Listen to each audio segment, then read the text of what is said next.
الحمدللہ رب العالمین والصلاة والسلام علی سید المرسلین اما بعد فاعوذ باللہ من الشیطان الرجیم بسم اللہ الرحمن الرحیم اللہم صلی علی سیدنا و مولانا محمد معدن الجود والکرم وعلی آلہ وصحبہ وبارک وسلم الصلاة والسلام علیک یا سیدی یا رسول اللہ۔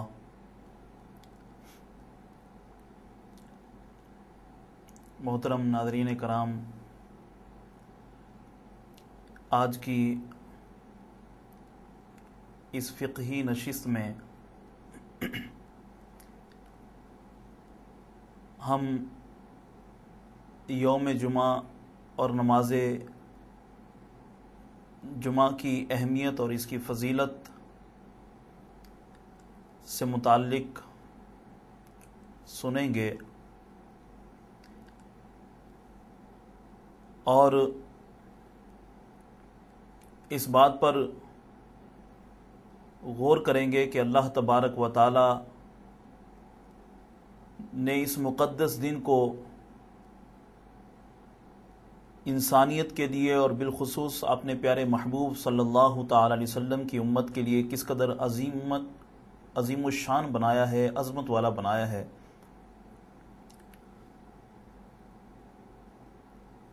یوم جمعہ اور نماز جمعہ کے حوالے سے سب سے پہلے تو یہ بات جاننا ضروری ہے کہ اللہ تبارک و تعالی نے خود اپنے مقدس کلام کے ذریعے اپنے ہی بنائے ہوئے اس دن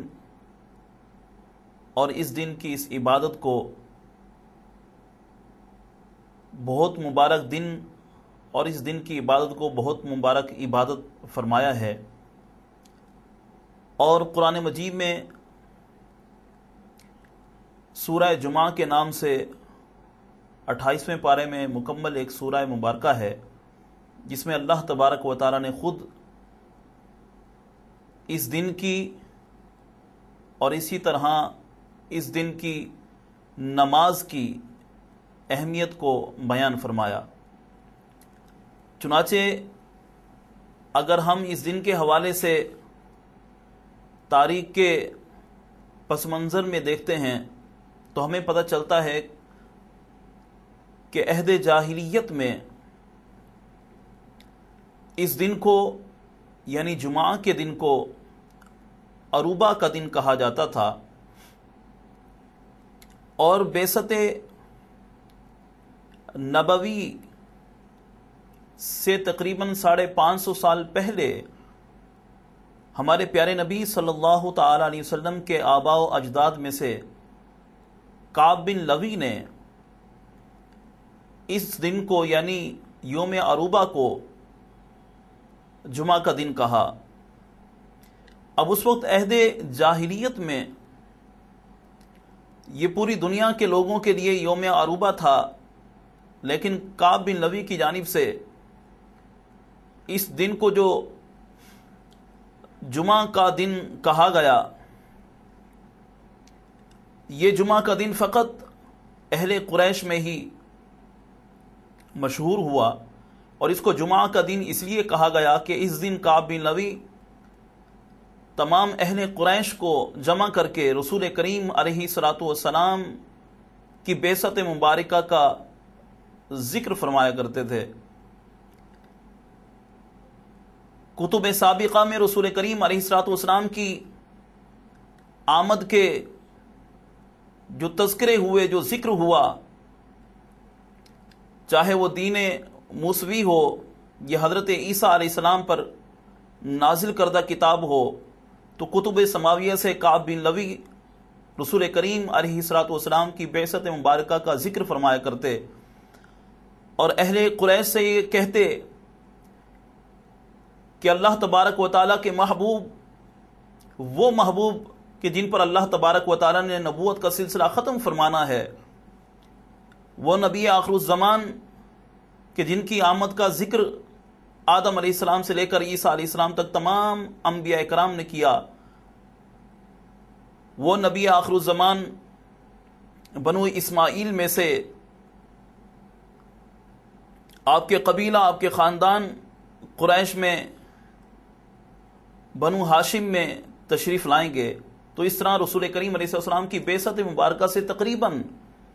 550 سال پہلے اس یوم عروبہ کو جمعہ کا دن کہا گیا، اور اس دن کو جمعہ کا دن اس لیے کہا گیا کہ اس میں اجتماع عام ہوتا تھا اور جس میں رسول کریم علیہ السلام کی بعثت مبارکہ کا ذکر کیا جاتا تھا۔ چنانچہ وقت گزرتا گیا، یہ یوم جمعہ فقط اہل قریش کے ہاں مشہور ہوا، حتیٰ کہ رسول کریم علیہ السلام کی بعثت مبارکہ ہوئی۔ آقا کریم علیہ السلام نے جب مکۃ المکرمہ سے مدینہ المنورہ کی جانب ہجرت فرمائی تو سب سے پہلے آپ مقام قباء میں، جہاں پر آج بھی مدینہ منورہ میں مسجد قباء جلوہ فگن ہے، اس احاطے میں، اس ایریا میں آ کر رسول کریم علیہ السلام نے پڑاؤ ڈالا، یہاں پر تشریف فرما رہے۔ آقا کریم علیہ السلام 12 ربیع الاول 622 سنہ عیسوی میں پیر کے روز ہجرت کر کے مدینہ میں قباء کے مقام پر تشریف لائے، اور اسی مقام پر رسول کریم علیہ السلام نے پیر کا دن، منگل، بدھ اور جمعرات، یہ 4 سے 5 ایام رسول کریم علیہ السلام نے اسی قباء کے مقام پر گزارے۔ اور اسی طرح جمعہ کے دن رسول کریم علیہ السلام قباء کے مقام سے مدینہ منورہ تشریف لے جانے کے لیے اپنے صحابہ کرام کو تیار کیا، اور نماز فجر ادا کرنے کے بعد قباء سے مدینہ منورہ کی جانب، مدینہ سٹی کی جانب جو ہے وہ تشریف لے جانے لگے۔ جس جگہ پر رسول کریم علیہ السلام نے قباء کے مقام پر پڑاؤ کیا تھا، یہاں پر آپ نے مسجد کی بھی بنیاد رکھی، اور آج تک مدینہ منورہ میں اس مقام پر مسجد قباء موجود ہے۔ یہ وہ مبارک مسجد ہے کہ حج و عمرہ کے موقع پر مسلمان جب حرم طیبہ میں، حرم مدینہ میں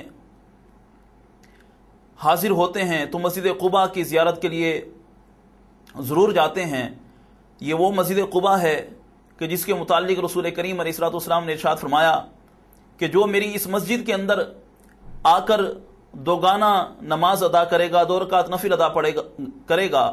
تو اللہ تبارک و تعالی اسے مقبول عمرہ کا ثواب عطا فرمائے گا۔ تو آج بھی مسلمان اس مسجد قباء سے جا کر مستفیض ہوتے ہیں، فیض حاصل کرتے ہیں۔ چنانچہ رسول کریم علیہ السلام سنہ 622 عیسوی میں جمعہ کے دن قباء کے مقام سے مدینہ منورہ کی جانب اپنے اصحاب کے ساتھ تشریف لے جانے لگے، تو راستے میں بنی سالم کے قبیلے کی قیام گاہ آئی۔ جب اس مقام پر رسول کریم علیہ السلام پہنچے تو یہاں نماز جمعہ کا وقت آیا، تو آقا کریم علیہ السلام نے اس مقام پر اپنے اصحاب کے ساتھ مل کر نماز جمعہ ادا فرمائی۔ یہ وہ نماز جمعہ تھی کہ جسے اسلام کی تاریخ میں سب سے پہلی نماز جمعہ کا لقب ملا، خطاب ملا۔ تو سب سے پہلا جمعہ رسول کریم علیہ السلام نے بنی سالم کے اس قبیلے میں جا کر ادا فرمایا۔ تو جس جگہ پر رسول کریم علیہ السلام نے نماز جمعہ ادا فرمایا اور وہاں پر جمعہ کا خطبہ ارشاد فرمایا، اس جگہ پر آج بھی مدینہ منورہ میں مسجد جمعہ جو ہے موجود ہے۔ زائرین روضہ رسول جب مدینہ النبی کی زیارت سے مستفیض ہونے کے لیے حرم طیبہ میں پہنچتے ہیں، تو جہاں دیگر وہ جگہیں کہ جن کو رسول کریم علیہ السلام کی ذات مقدسہ سے نسبت ہے، ان جگہوں کی زیارت کے ساتھ ساتھ وہاں سے استفادہ حاصل کرنے کے ساتھ ساتھ مسجد جمعہ کی بھی حاضری ضرور دی جاتی ہے۔ آج بھی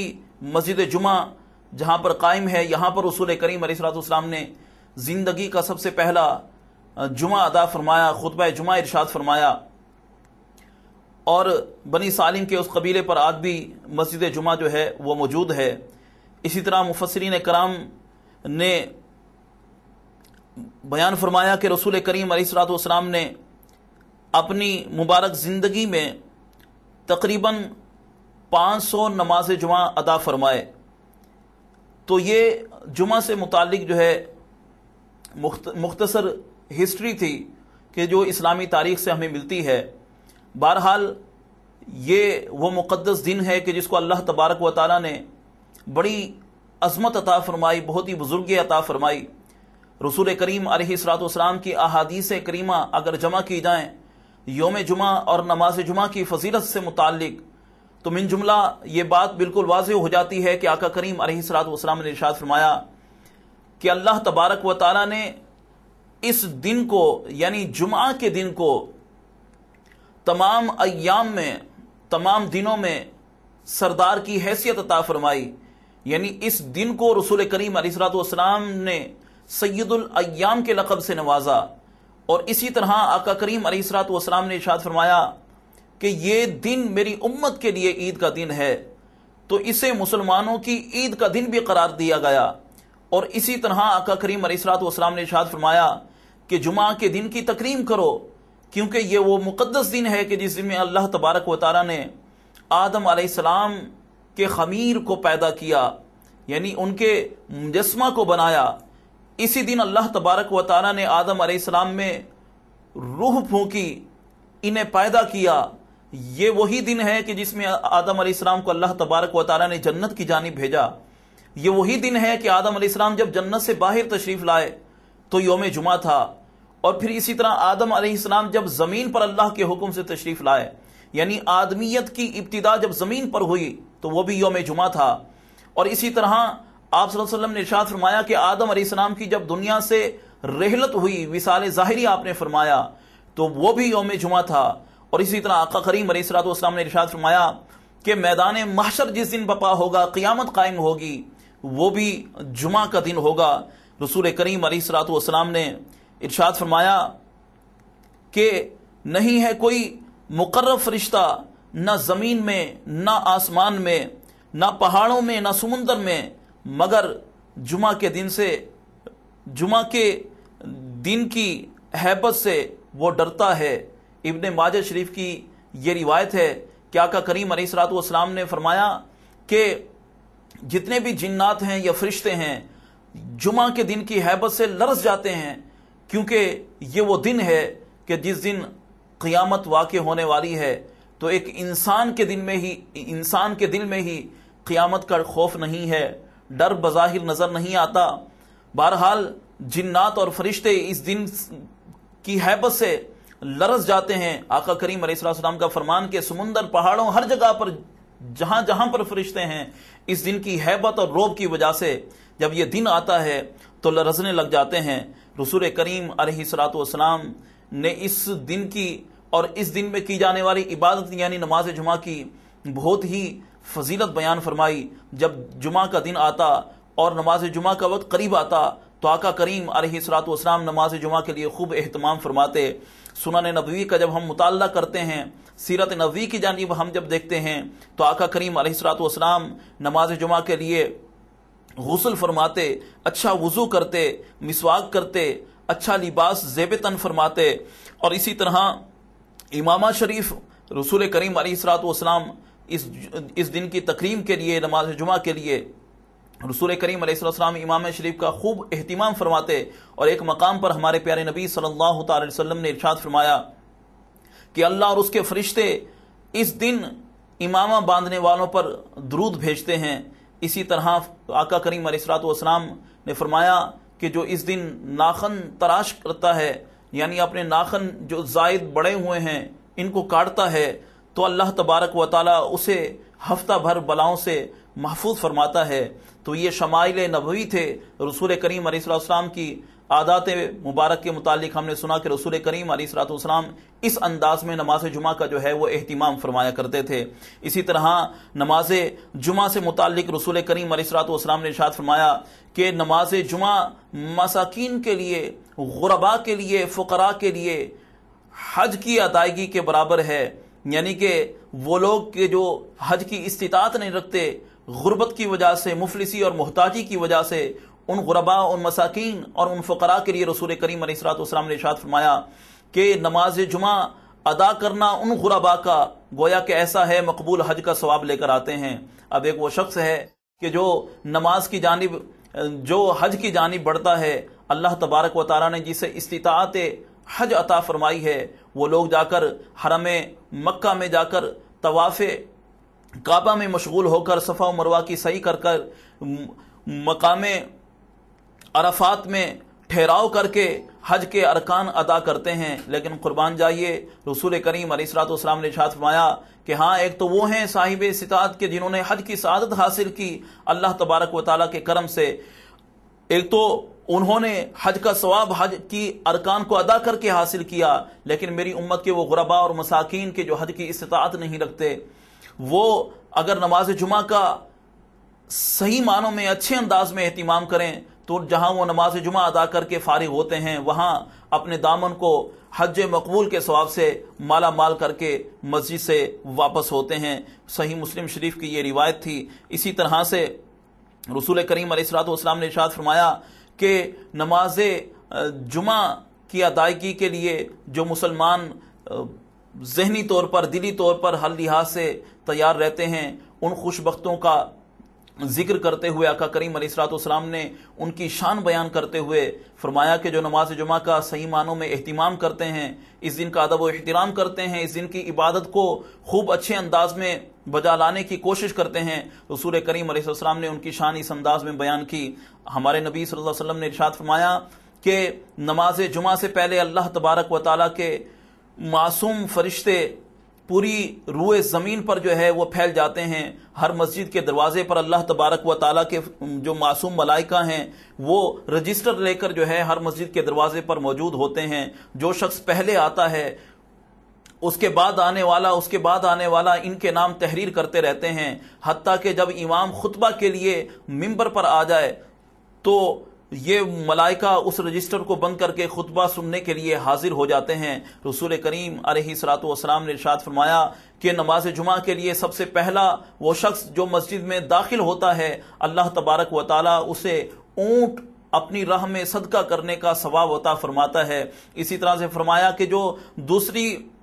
جگہ پر، دوسرے نمبر پر جو مسجد میں حاضر ہوتا ہے، اللہ تبارک و تعالیٰ اسے اپنی راہ میں گائے خیرات کرنے کا صدقہ کرنے کا ثواب عطا فرماتا ہے۔ اسی طرح سے فرمایا کہ جو اس کے بعد مسجد میں حاضر ہو، اللہ تبارک و تعالیٰ اسے اپنی راہ میں بکری صدقہ کرنے کا ثواب عطا فرماتا ہے۔ رسول کریم علیہ السلام نے ثواب کے اس طریقہ کار کو جو ہے متعین فرمایا اور کہا کہ جہاں یہ نماز جمعہ کی ادائیگی کا ثواب حاصل کرتے ہیں، اسی طرح سے یہ صدقہ و خیرات کرنے کا بھی ثواب حاصل کرتے چلے جاتے ہیں۔ رسول کریم علیہ الصلوۃ والسلام نے ارشاد فرمایا کہ نماز جمعہ کی ادائیگی کے لیے جس قدر ہو سکے تو وہ خطبے سے پہلے امام سے زیادہ قریب سے قریب رہا جائے۔ رسول کریم علیہ الصلوۃ والسلام نے ارشاد فرمایا کہ جو خطبہ کے دوران امام سے جتنا قریب ہوتا ہے وہ جنت کے اتنا قریب ہو جاتا ہے۔ تو یہ تمام جو باتیں ارشاد فرمائی جا رہی ہیں مسلمانوں کے دل میں اس دن کی اہمیت کو بٹھانے کے لیے بیان کی جا رہی ہیں، جو یہ تمام باتیں، یہ جو تمام فضیلتیں بیان کی جا رہی ہیں، وہ اہل اسلام کے دلوں میں اس دن کی محبت، اس عبادت کی محبت بٹھانے کے لیے بیان کی جا رہی ہیں۔ خوش نصیب ہیں وہ لوگ کہ جو نماز جمعہ کا اہتمام کرتے ہیں، جمعہ کے دن کا ادب و احترام کرتے ہیں۔ اللہ تبارک و تعالیٰ کیسی کیسی عنایتیں ان لوگوں کو عطا فرماتا ہے۔ سیدنا امام غزالی رحمۃ اللہ تعالی علیہ احیاء العلوم میں ارشاد فرماتے ہیں کہ پہلی صدی ہجری کے اندر مسلمانوں میں نماز جمعہ کی ادائیگی کا اس قدر شوق ہوتا تھا، اس قدر ذوق ہوتا تھا کہ نماز فجر سے پہلے لوگ مشعلیں جلا کر جو ہے دیے لے کر جو ہے اندھیرے وقت میں تہجد کے وقت میں جو ہے طلوع آفتاب سے پہلے ہی اپنے گھروں سے مساجد کی جانب روانہ ہو جاتے تھے. یعنی اس قدر ذوق اور شوق پہلی صدی ہجری میں مسلمانوں کے اندر نماز جمعہ کی ادائیگی کا ہوتا تھا کہ یہ حضرات پہلے سے ہی صبح صادق سے پہلے سے ہی اپنے گھروں سے مسجد کی جانب جو ہے وہ روانہ ہو جایا کرتے تھے. مگر افسوس کی بات یہ ہے کہ آج جس طرح سے مسلمانوں کے دل سے دیگر شاعر اسلام کی قدر و قیمت ختم ہوتی نظر آ رہی ہے، اسی طرح سے شاعر اسلام میں سے یہ نماز جمعہ اور یوم جمعہ کی جو پابندی ہے یہ بھی اکثر ختم ہوتی جو ہے وہ نظر آ رہی ہے. رسول کریم علیہ الصلوۃ والسلام نے اس دن کو مسلمانوں کے لیے عید کا دن فرمایا، اور اسی طرح آقا کریم علیہ الصلوۃ والسلام نے ارشاد فرمایا کہ اس دن میں اللہ تبارک و تعالیٰ کے مقدس کلام کی تلاوت کرنے والے، یا اسی طرح اپنے والدین کی قبور کی زیارت کرنے والے، یا اسی طرح توبہ و استغفار کرنے والے، یہ وہ لوگ ہیں کہ جو کثیر ثواب حاصل کر کے نماز جمعہ کی ادائیگی کے بعد ان اوراد و وظائف میں مشغول رہنے کے بعد کثیر ثواب کا ذخیرہ لے کر اپنے گھروں کی طرف لوٹتے ہیں. رسول کریم علیہ الصلوۃ والسلام نے ارشاد فرمایا کہ جو یوم جمعہ والدین کی قبر کی زیارت کے لیے قبرستان جائے اور وہاں پر سورہ یاسین پڑھے تو اللہ تبارک و تعالی اس کے تمام گناہوں کو معاف فرما دیتا ہے، اور اسی طرح اسے جو ہے والدین کے ساتھ بھلائی کرنے والا لکھ دیتا ہے. سورہ یاسین سے متعلق رسول کریم علیہ السلام نے ارشاد فرمایا کہ جو یوم جمعہ سورہ یاسین کی تلاوت کرتا ہے اللہ تبارک و تعالی یاسین شریف کے ہر حرف کے بدلے اس کی مغفرت فرما دیتا ہے. اب دیکھیں مغفرتوں کا خزینہ مل رہا ہے، رحمتوں کا خزینہ مل رہا ہے. یوم جمعہ کس قدر اللہ تبارک و تعالیٰ کی یعنی کہ رحمتیں اپنے بندوں کے شامل حال ہوتی ہیں. اسی طرح سے رسول کریم علیہ الصلوۃ والسلام نے ارشاد فرمایا کہ جو یوم جمعہ سورہ کہف کی تلاوت کرتا ہے تو اس کے قدم سے لے کر آسمانوں تک اللہ تبارک و تعالیٰ نور کو مزین فرماتا ہے، اور وہ نور اسے قیامت کے دن اپنے سائے میں لے لے گا، اپنے آب میں ڈھانپ لے گا، تو اس کی قیامت منور ہو جائے گی، اس کا حشر منور ہو جائے گا کہ جو یوم جمعہ کی تکریم کرے اور یہاں پر یوم جمعہ میں جو ہے اپنی زندگی میں سورہ کہف کی تلاوت کی عادت بنا لے. اس طرح سے رسول کریم علیہ الصلوۃ والسلام نے ارشاد فرمایا کہ جو جمعہ کے دن استغفار کی کثرت کرتا ہے، استغفر اللہ ربی من کل ذنب واتوب الیہ، یا کسی طرح سے بھی استغفار کرتا ہے، تو آقا کریم علیہ الصلوۃ والسلام نے ارشاد فرمایا کہ اللہ تبارک و تعالی اس دن کے تقدس کی بدولت اور اس دن میں توبہ کرنے کی بدولت اللہ تبارک و تعالی اس کے تمام گناہوں کو معاف فرما دیتا ہے. فرمایا کہ حتیٰ کہ اگر اس کے گناہ سمندر کی جھاگ کے برابر بھی ہوں تو اللہ تبارک و تعالی اس کے تمام گناہوں کو معاف فرما دیتا ہے. اسی طرح رسول کریم علیہ الصلوۃ والسلام نے ارشاد فرمایا کہ جمعہ کے دن میں ایک ساعت ایسی ہے کہ جس میں اللہ تبارک و تعالیٰ کی بارگاہ میں کی جانے والی کوئی بھی دعا جو ہے وہ رد نہیں ہوتی. صحابہ کرام کے دل میں بڑی جستجو تھی، جب رسول کریم علیہ الصلوۃ والسلام کے زبان حق کے ترجمان سے کوئی ایسے الفاظ سنتے تو ان کے دل جو ہے ان کا میلان فوری طور پر ہو جاتا تھا، اور عرض کرتے تھے کہ یا رسول اللہ آخر وہ ساعت کون سی ہے تاکہ ہم بھی اس میں دعائیں مانگیں. تو رسول کریم علیہ الصلوۃ والسلام نے مختلف مواقعوں پر مختلف ساعتوں کا ذکر فرمایا، اور ایک موقع بیان کرتے ہوئے ارشاد فرمایا کہ جب خطیب منبر پر ہو، دو خطبوں کے درمیان جب وہ بیٹھتا ہے، یہ وہ مقبولیت کا وقت ہے کہ جس میں جو بھی دعا کی جائے وہ اللہ تبارک و تعالیٰ کے ہاں رد نہیں ہوتی. ایک اور موقع پر رسول کریم علیہ السلام نے اس ساعت کا ذکر کرتے ہوئے ارشاد فرمایا کہ اس ساعت کو جمعہ کے آخری لمحات میں جو ہے وہ تلاش کرو. اور اسی طرح سے کئی احادیث ایسی ہیں کہ جس میں اس جانب دلالت کی گئی ہے کہ نماز جمعہ کے بعد سے لے کر نماز عصر کے درمیان کا جو پیریڈ ہے اس وقت میں اس ساعت کو تلاش کرو. تو یہ اصحاب رسول کے اندر مغفرت کی، اللہ تبارک و تعالیٰ کی رحمتوں کے حصول کی یہ جستجو ہوا کرتی تھی کہ کوئی بھی ایسا لمحہ اگر رسول کریم علیہ الصلوۃ والسلام بیان فرما دیں تو یہ اصحاب ان لمحات کو پانے کے لیے جو ہے وہ دوڑا کرتے تھے. حضرت ام المومنین عائشہ صدیقہ رضی اللہ تعالی عنہا، آپ نے اپنی ایک خادمہ کی ڈیوٹی لگائی ہوئی تھی کہ آپ اس سے فرماتی تھیں کہ جیسے ہی یوم جمعہ کی آخری ساعتیں یعنی کہ ہفتے کے دن یعنی جمعہ کے دن کا سورج جب غروب ہونے لگے تو ایسے وقت میں آپ کی خادمہ آپ کو مطلع کر دیتی تھی آپ کو غروب آفتاب کا وقت جو ہے وہ قریب آ چکا ہے. تو حضرت بی بی عائشہ صدیقہ رضی اللہ تعالیٰ عنہ اس وقت میں خصوصی طور پر اپنے رب کی بارگاہ میں گڑ گڑا کر جو ہے وہ دعائیں کیا کرتی تھیں. یہ ازواج رسول، یہ اصحاب رسول، یہ اولاد رسول کے اندر اللہ تبارک و تعالیٰ کی رحمتوں کو حاصل کرنے کی جستجو کا یہ ایک عملی نمونہ ہمارے سامنے آیا کہ اس انداز میں ان لمحات کو پانے کی یہ حضرات کوشش کیا کرتے تھے. میں یہ کہتا ہوں کہ اگر ہمارے اسلاف اس قدر اپنے دل میں اللہ تبارک و تعالیٰ کی رحمتوں کے حصول کی جستجو رکھتے ہیں تو ہم گناہ گاروں کو کہیں زیادہ اس کے لیے کوششیں کرنی چاہیے. نماز جمعہ کے حوالے سے بالخصوص کبھی بھی لاپرواہی نہیں کرنی چاہیے، کیونکہ رسول کریم علیہ الصلوۃ والسلام نے جہاں اس دن کی اور اس دن کی اس عبادت کی جو ہے فضیلتیں بیان فرمائیں، وہاں پر کئی احادیث کریمہ میں اس دن کی عظمت کا خیال نہ رکھنے والے، اس دن کی عبادت کی عظمت کا خیال نہ رکھنے والے اور جان بوجھ کر نماز جمعہ ترک کرنے والوں کے بارے میں وعیدیں بھی بیان فرمائیں. آقا کریم علیہ الصلوۃ والسلام نے ارشاد فرمایا کہ جو جان بوجھ کر نماز جمعہ جو ہے وہ ترک کر دیتا ہے، اگر اس نے 2 جمعہ تک ایسا ہی کیا تو اللہ تبارک و تعالیٰ اس کے سینے پر، اس کے دل پر جو ہے مہر ثبت فرما دیتا ہے کہ اب اس شخص کے حصے میں کوئی بھلائی نہیں ہے. تو ہمیں اس مہر سے بچنا چاہیے، اس سنگ دلی سے بچنا چاہیے، اس ہڑ درمی اور اس بے حیائی سے بچنا چاہیے. ہماری جستجو یہی ہونی چاہیے کہ اللہ تبارک و تعالیٰ ہمارے دلوں پر جو ہے ایمان کی مہر ثبت فرما دے، اللہ تبارک و تعالیٰ ہمارے دلوں پر ہدایت کی مہر ثبت فرما دے. تو بہرحال یہ ایک وعید جو ہے رسول کریم علیہ الصلوۃ والسلام نے نماز جمعہ صحیح معنوں میں ادا نہ کرنے والوں کے حوالے سے جو ہے وہ بیان فرمائی. رسول کریم علیہ الصلوۃ والسلام کا فرمان نماز جمعہ کے خطبے کے حوالے سے جو ہے کہ اس کا نہایت ہی ادب و احترام کیا جائے. علماء کرام فرماتے ہیں کہ نماز جمعہ کا جو وقت ہے وہ ظہر کے وقت میں ہے. تو اب اللہ تبارک و تعالی نے نماز جمعہ جو ہے اپنے بندوں پر فرض فرمائی. عمومی دنوں میں جو 4 رکعت نماز فرض ادا کرتے ہیں نماز ظہر کی، تو نماز جمعہ میں وہ 2 رکعتیں فرض نماز کی صورت میں ہیں اور 2 رکعتوں کی جگہ جو ہے وہ خطبہ جمعہ کی ہے. تو خطبہ جمعہ میں جس طرح سے نماز کے اندر کھانا پینا اور دیگر حرکات و سکنات کی ممانعت ہے، تو خطبہ جمعہ میں بھی دیگر اسی طرح کے معاملات، کھانا پینا اور بات چیت کرنا، ان تمام کی ممانعت ہے. جمعہ کے خطبے کا لحاظ رکھنا ازحد ضروری ہے. میں پہلے بھی عرض کر چکا کہ جس طرح سے مسلمانوں کے دلوں میں